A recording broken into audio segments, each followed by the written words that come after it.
Good afternoon. I'd like to call the Health and Human Services and Aging Committee to order. Today is Wednesday, November 16th, 2022, and it is currently a couple minutes after 1. Madam Clerk, if you can please call the roll. Good afternoon. As a reminder to all in attendance, this meeting is being recorded and live streamed on the county's YouTube page. Calling the roll for Ms. Conwell. Present. Mr. Sweeney. Present. Ms. Turner. Mr. Miller. Here. Ms. Stevens. Present. We have a quorum. All right, let's please be mindful if you're coming up to the mic to speak into the mic, have the green button on. Thank you very much. It helps with those that are listening live stream. Anyone signed in, Madam Clerk, for the public comment? Yes, Madam Chair, we have one person signed in for public comment. Lou. All right. Welcome, Ms. Lou.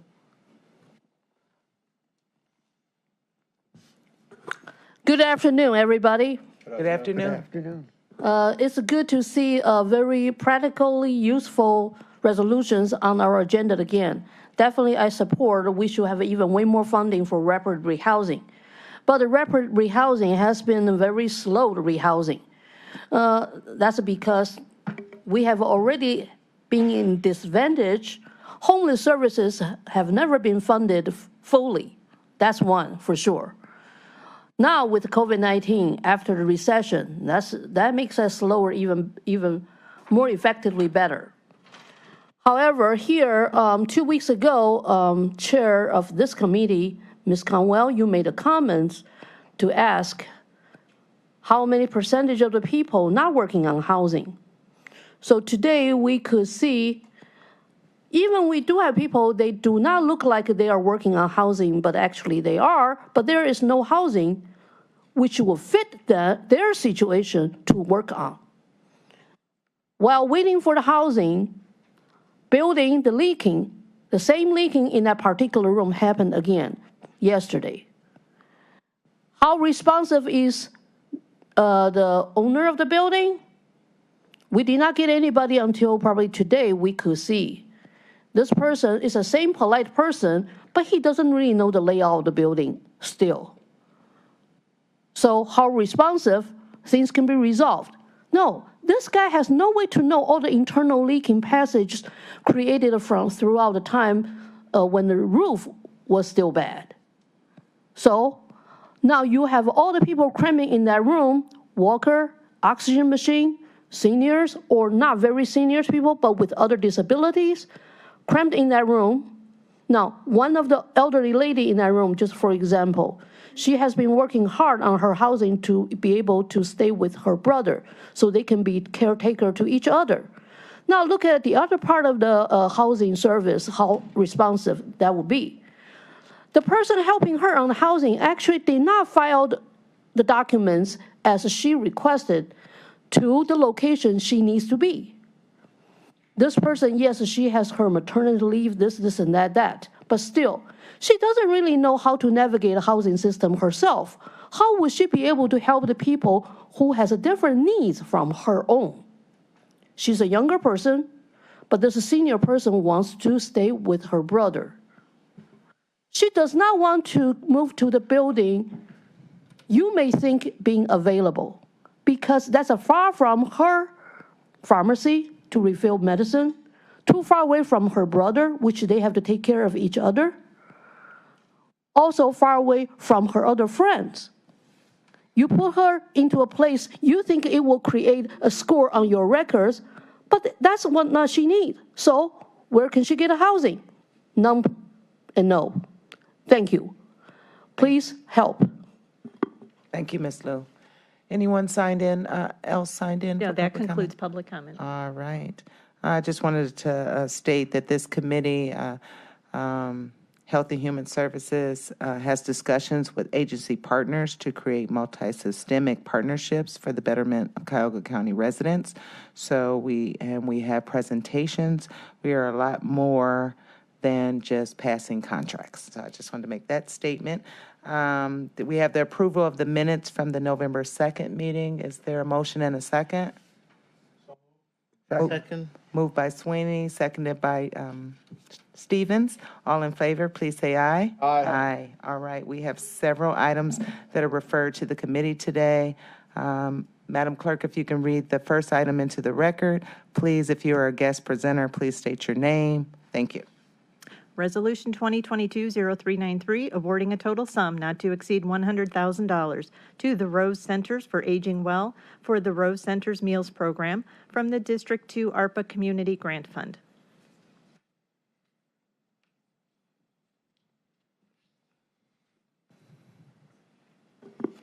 Good afternoon. My name is Melissa Winberry, and I'm the Assistant Director for the Rose Centers for Aging Well.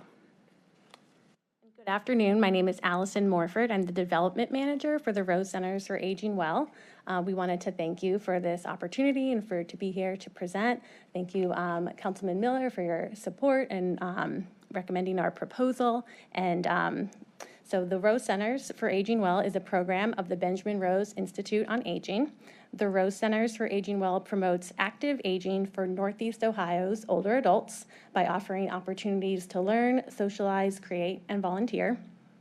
The Rose Centers operates 7 senior centers that provide daily meals, health and wellness programs, and socialization opportunities dependent on the center. The Rose Centers also operates a home-delivered meals program. The Home Delivered Meals Program is the proposal that we submitted. The proposal submitted on behalf of the Home Delivered Meals Program would allow us to continue the work that DSAS supports.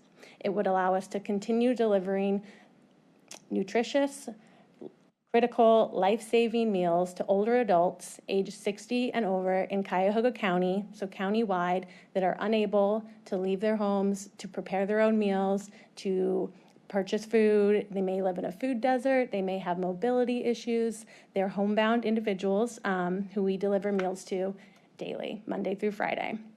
So the average annual income of an older adult who receives a meal from the Rose Centers is $10,750. 80% of the older adults in our program that we serve live below the federal poverty line. The Rose Centers participants are in critical need of these meals. And we are the largest provider of home delivered meals in the county. In 2020 and 2021, as a response to COVID, we saw a significant increase in the number of meals delivered. In 2020, we delivered 224,000 meals, and in 2021, we delivered 243,000 meals. So our need is ever growing. The Rose Centers has a fleet of 11 delivery trucks. 5 of those trucks are 10 years or older, so they are in critical need of replacement. With an older truck comes more maintenance required. The wear and tear from constantly being on the road creates more maintenance costs, gas costs. The trucks in our fleet, they make an average of 75 stops a day, and they're delivering up to 114 meals a day. On average, we deliver 800 meals a day in the Rose Centers. A new truck will add to our capacity to continue expanding our program.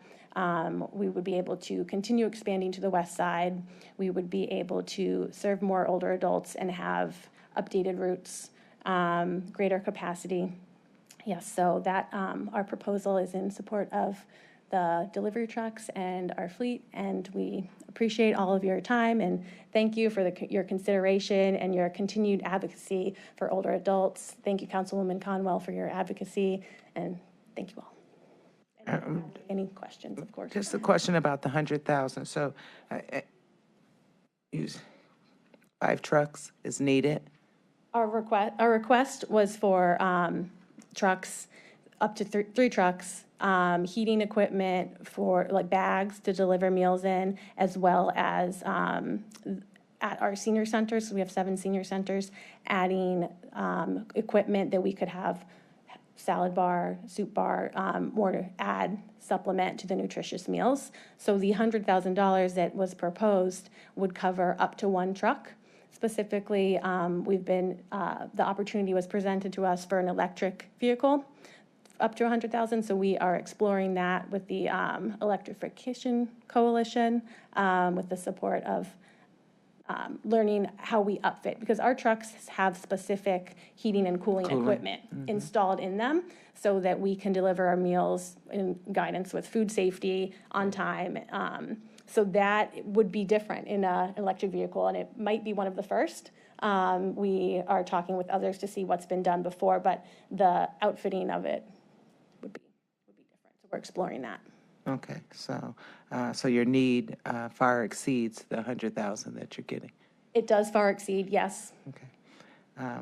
And you have other resources or places available to, because I understand about the truck situation. I think we've had a similar situation in the past with the Cleveland Food Bank, and having those trucks are very, very necessary. So I'm going to open it up to my colleagues. Any questions in regards to this? Thank you, Councilman Miller, for bringing this forward. Madam Chair. Councilman Miller. So, just a few comments that I believe that domestic violence is one of the most serious problems in our country, and that anything we can do to I'm sorry, this is Benjamin Rose, so. Right.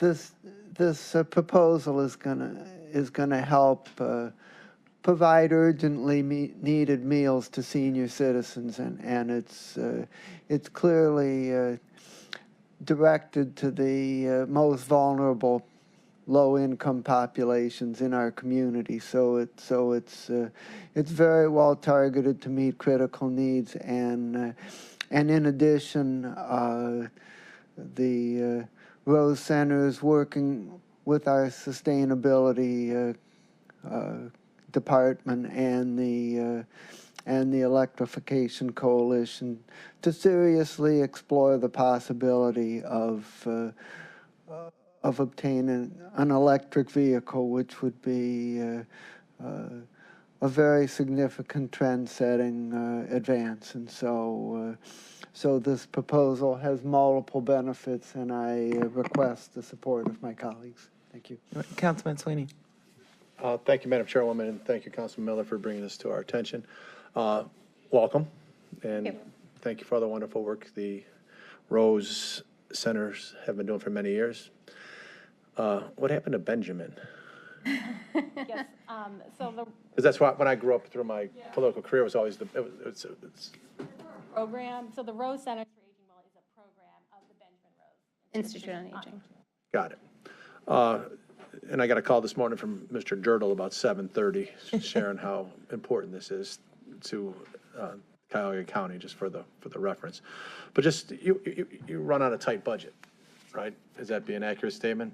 Yes. And the electrical vehicle component of it seems to go with the trend of environmentally sustainable stuff.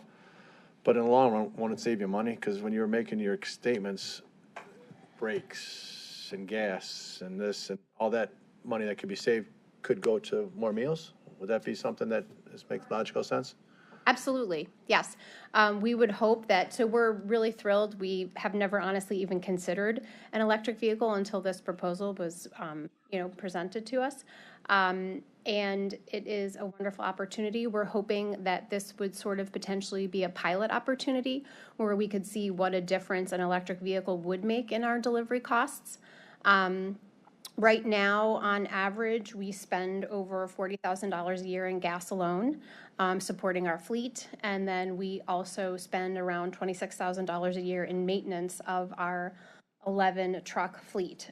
If we could get to a point where we used electric vehicles and brought some of those costs down, that would be very significant on our budget. And definitely then we would look to be able to spend that money on food and obviously serving more older adults.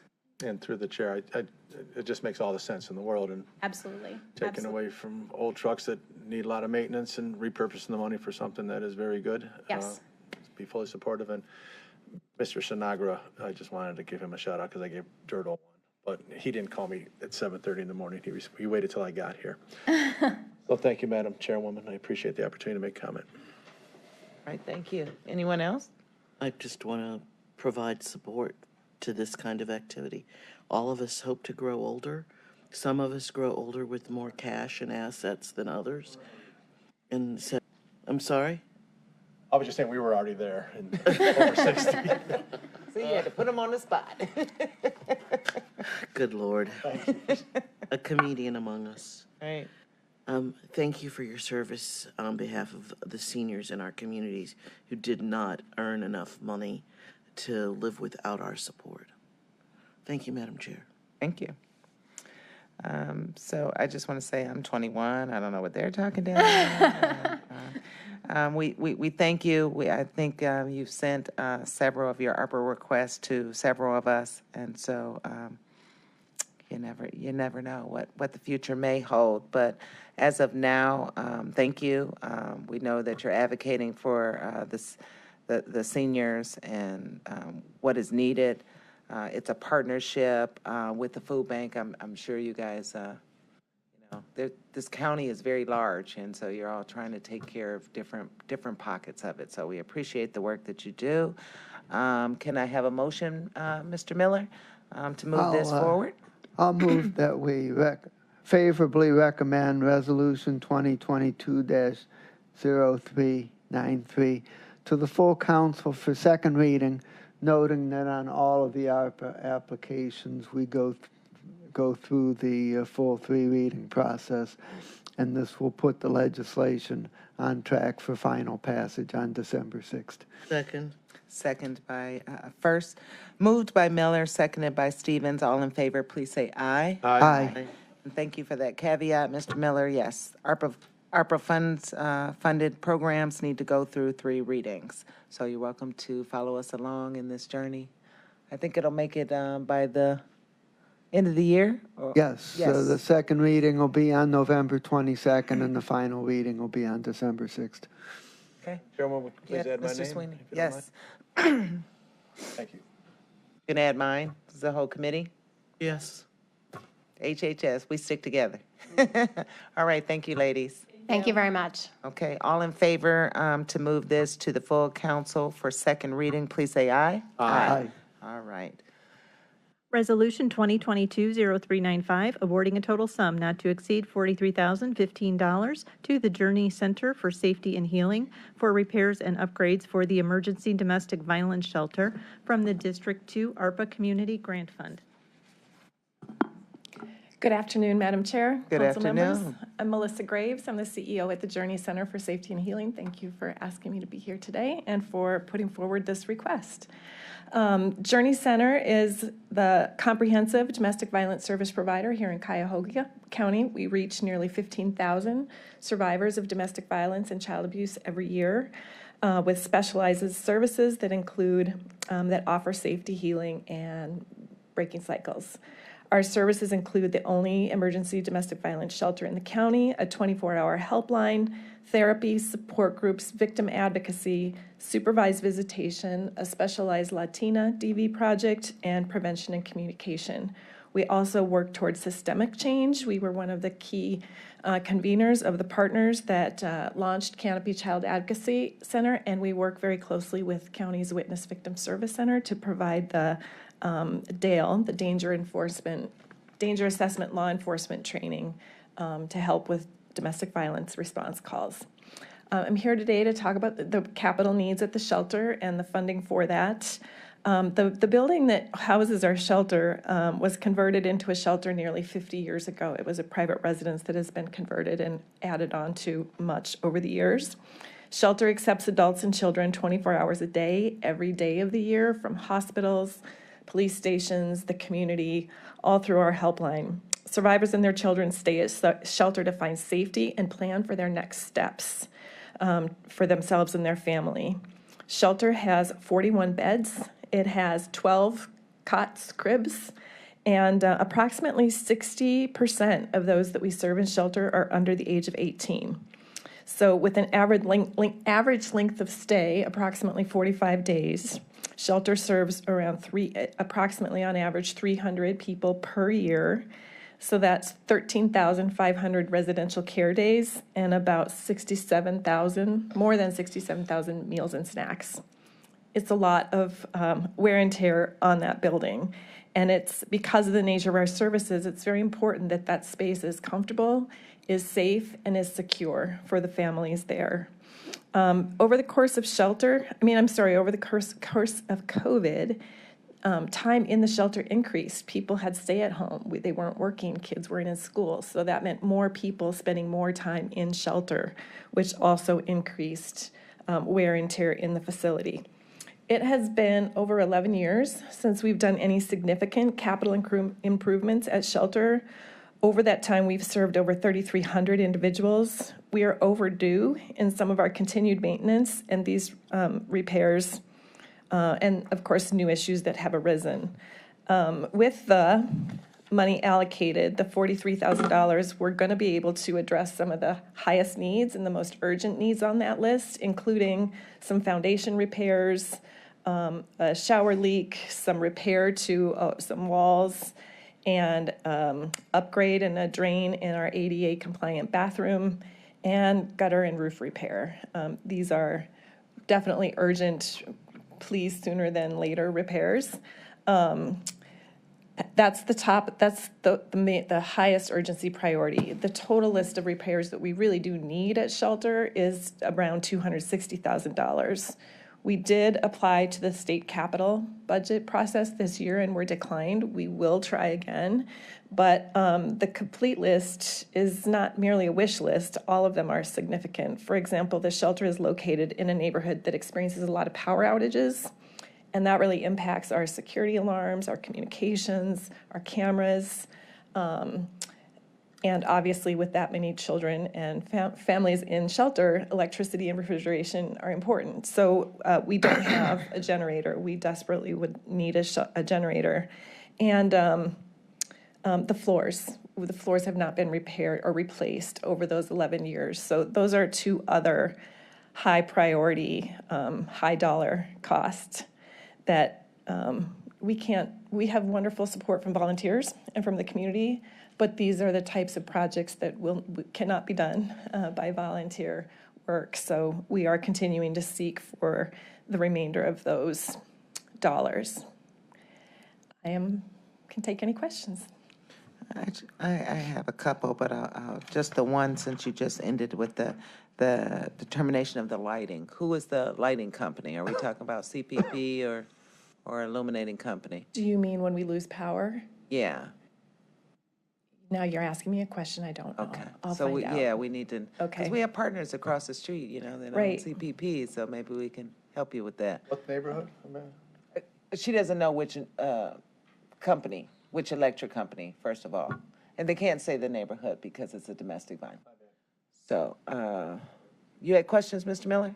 So just a few comments that I'm pleased to bring forward this proposal to provide urgently needed capital repairs to provide these vitally important services for our community.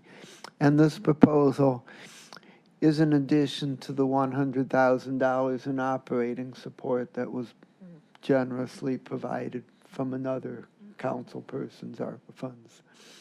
So I request the support of my colleagues. Comments? Questions? Okay, I had one in terms of the center itself. It's 41 beds. I thought it was 45, so we must have lost some.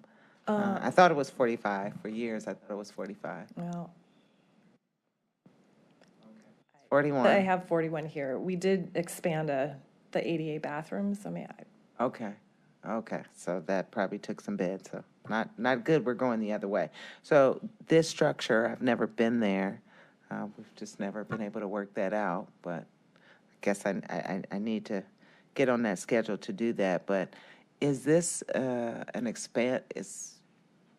is the structure that you have or the location that you have now, is it able to be expanded to 100 beds? I don't know what the facility We looks have like. reached the limit of the ability to expand the current space. It's been expanded 3 times over the last 50 years, and we're at the limit of what we can do on that lot. And you are welcome anytime to come visit, council member. Yeah, something always happens, right? COVID, something happens when we try. Okay. All right. Anything else? This is a worthy cause, as Councilman Miller stated. I have one additional question. Yes, go ahead, Councilman. My question is if the point came when you did feel that it's absolutely necessary to expand, would you be inclined to keep this facility and find a second facility to augment your capacity, or would you be inclined to find a single larger facility at another location and close this space?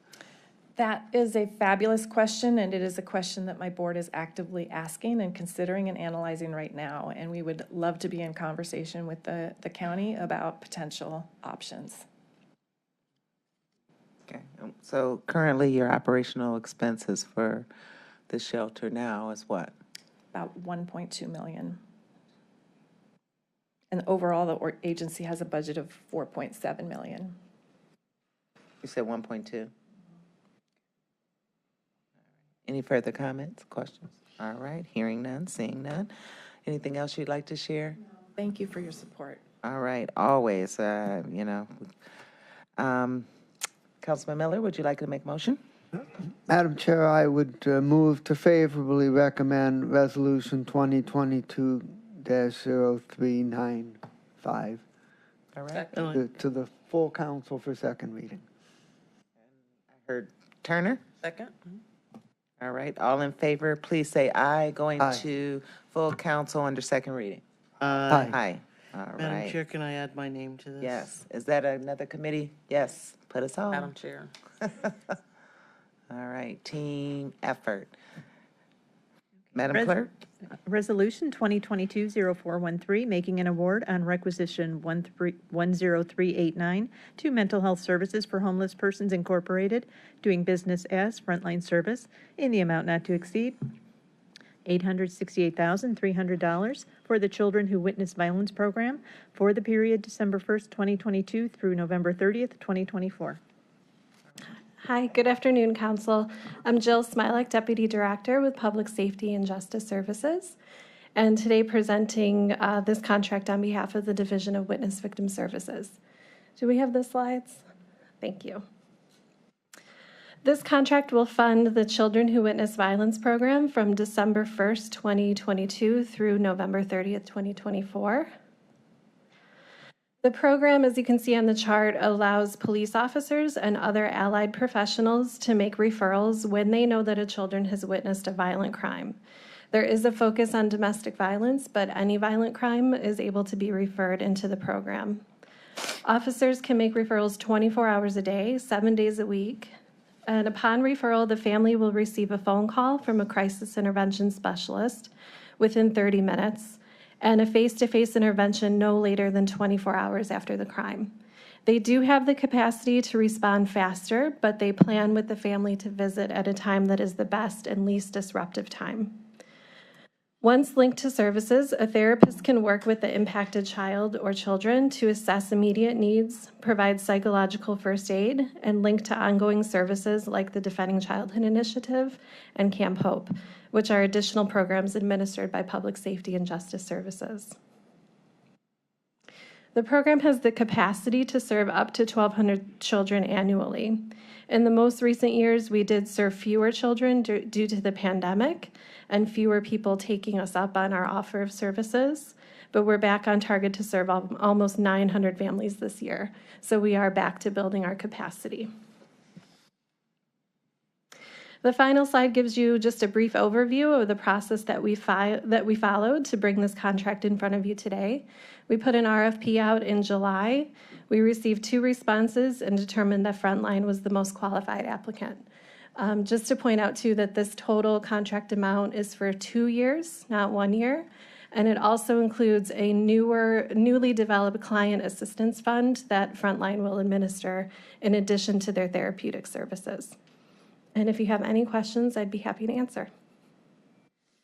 I was just wondering if your services are connected in any way or utilized, this specific program is utilized with DCFS, because we have a lot of multisystemic children, and it just seems that a lot of their issues stem from, and I don't know what that is and what determines the violence, definition is, when I think of violence, I'm thinking of a gun, but it might be more in depth. Could you cover that? What exactly determines violence? Sure. So the violence could be any crime where force is used. So it could be domestic violence. It could be an assault. It could be a child who witnessed something that happened in the street, or the whole range. It can really be anything that could be determined by the police officer to be traumatic to the child. We do work very closely with Children and Family Services through the program. Many times the kids are dual referred, so sometimes the police officer will feel that they have to refer to Children and Family Services per their protocol, and then they also refer to Frontline for that more therapeutic assistance with the crisis intervention piece. So it's very tightly connected, and also frequently DCFS workers will refer into children who witness violence if it's something that doesn't rise to the level of an ongoing case for them, but they do know that the child needs some assistance. Very good. Any questions from anyone? All right, hearing none, seeing none. You said this was 2 years and not one? Yes. I'm seeing that it's 2 on here. Yes, it's 2 years. Okay, It's a 2-year okay. contract. Was it before it was just a year? We just, I believe we did a 1-year extension at one point, but we typically try to do it for a 2-year cycle. okay, I just wanted to make sure. All right. Any need for this to be rushed? I do see this is 11:30. Oh, well, that's 2024. Is there a need for this to move beyond 3 readings? If we do hope to have it in place by early December, so I would leave that to the council. All right, so I'd like to move this R20220413 to the full council under second reading suspension. Is there a second? Second. Okay, I heard Sweeney, so Conwell moved, Sweeney seconded. All in favor, please say aye. Aye. All right. Thank you. Thank you, Director.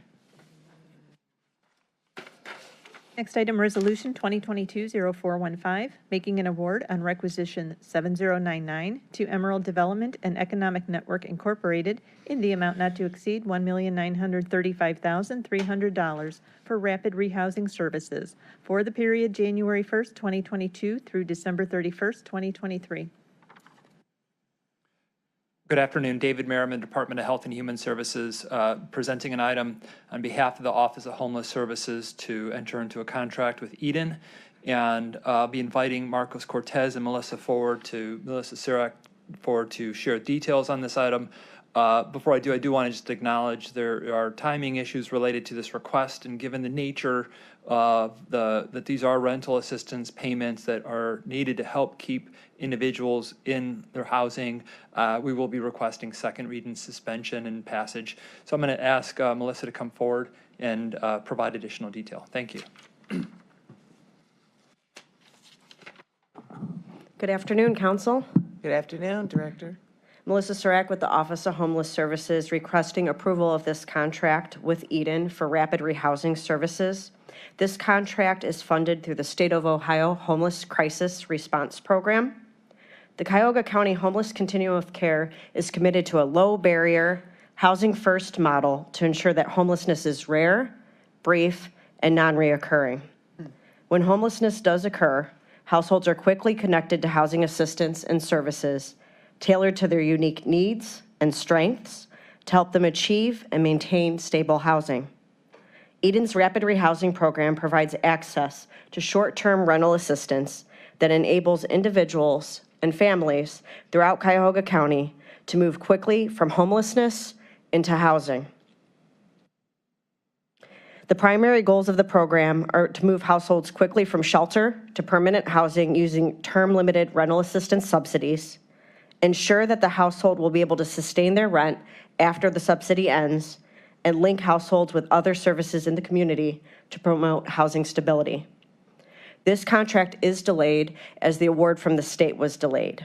The state of Ohio did not issue the grant agreement until May, then instructed OHS to wait for spend down guidance, which was not issued until July. We also needed to update the alternative procurement based on guidance from the state on the allowable activities allowed within this grant. And then lastly, there were a few issues we had with Infor that took several weeks to resolve. With me here today, I do have Executive Director Elaine Gimmel, as well as Chief Operating Officer Emma Petrie Barcelona to answer any additional questions.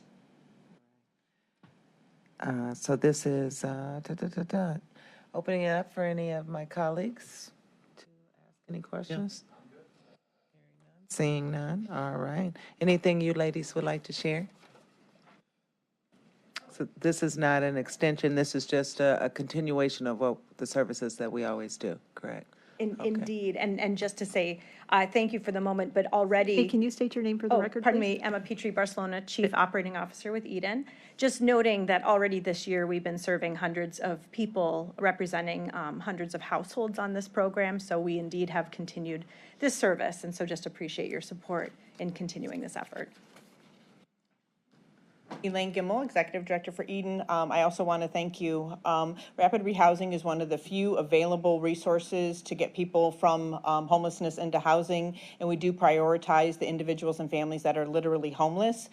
This is one of probably 5 grants that we have, and so we have extended some of the grants to survivors of domestic violence and human trafficking, and we are seeing an increase individuals and families coming forward for that. And so we've been working with the Office of Homeless Services. We applied for a second grant through HUD for that specific population, as well as some ARPA dollars through the county. So the county's been great about providing the resources that we need for the homeless system. So we thank you for that. But definitely this is a very needed program for Cuyahoga County residents. Councilman Miller. Madam Chair, I would just like to take a moment to recognize that besides her service with Eden, that Ms. Barcelona also serves in my district as a member of the Lakewood Board of Education, and so she provides a lot of very important service to our community. I just had a question in regards to how do you keep how do you juggle this and maintain or keep the rents down so it doesn't increase? Because I know that housing is not all directly through Eden, but also from community. How do you manage that?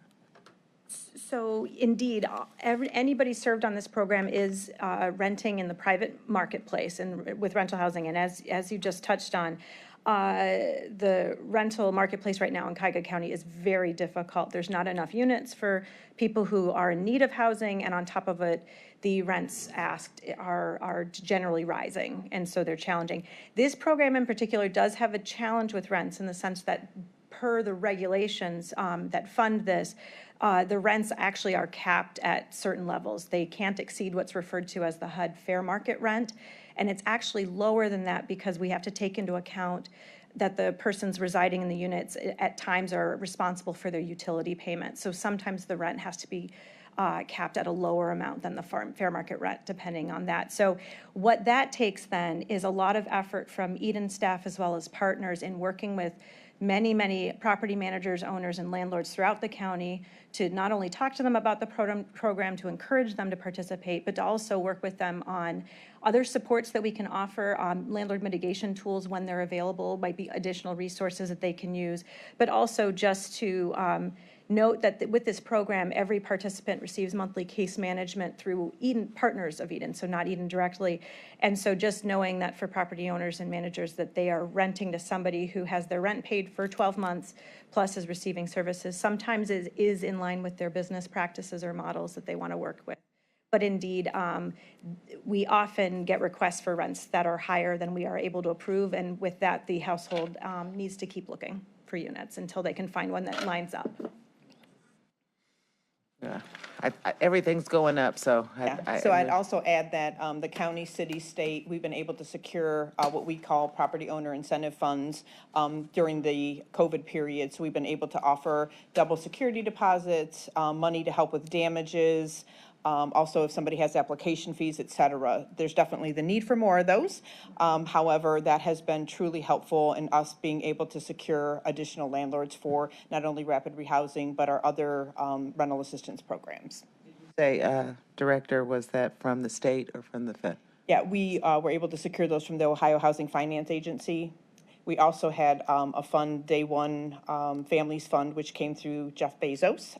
That was a 4-year grant that was $2.5 million, and we used quite a bit of those funds for property owner incentives, as well as extending people, families in rapid rehousing as well that needed more than the 12 months assistance.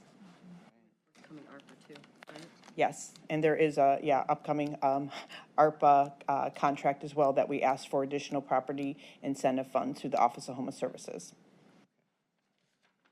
Madam Chair, if I may just lastly add how much of a strong partner Eden is within the continuum. I know you all know this, but I'm truly grateful for their partnership and working with them. And we already had an affordable housing crisis prior to the pandemic, and that's only increased the need for housing, and the pandemic has forced us to be nimble. And as we emerge from that, I look forward to working with them on kind of reinventing the housing assistance that we're able to provide. We had a plethora of resources coming in over the last couple years, and we're to the point where those are exhausted. So just continuing to work with them on what do we need to truly address how housing looks now and today in our current times, and identifying those resources as well. I guess a question would be from me, with the elevation of youth, homeless youth, how are you handling that in terms of having a spot available? I mean, are they eligible for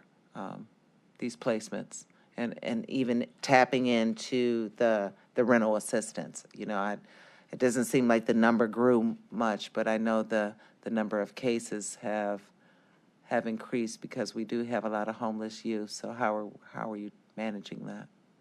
Well, I'll speak to it generally. The populations that Eden serves, if for the youth populations, we refer to them as the 18 to 24-year-old population. So indeed, youth households are served on this program. The age of 18, typically, though, we are not they would be part of a separate household or likely receiving services from other agencies. But indeed, in addition to rapid rehousing, Eden also serves youth populations 18 to 24 on our long-term subsidy programs, as well as you're likely aware of the TAY development, the Transitions Age Youth Development that Eden is a partner of, part of a new building that's going to be coming online, a 50-unit building that will be providing housing for transition age youth. And that is slated to come online in 2024. Thank you. So, is the federal government really focused this year on the rising numbers in youth homelessness? In terms of grant funds or whatever?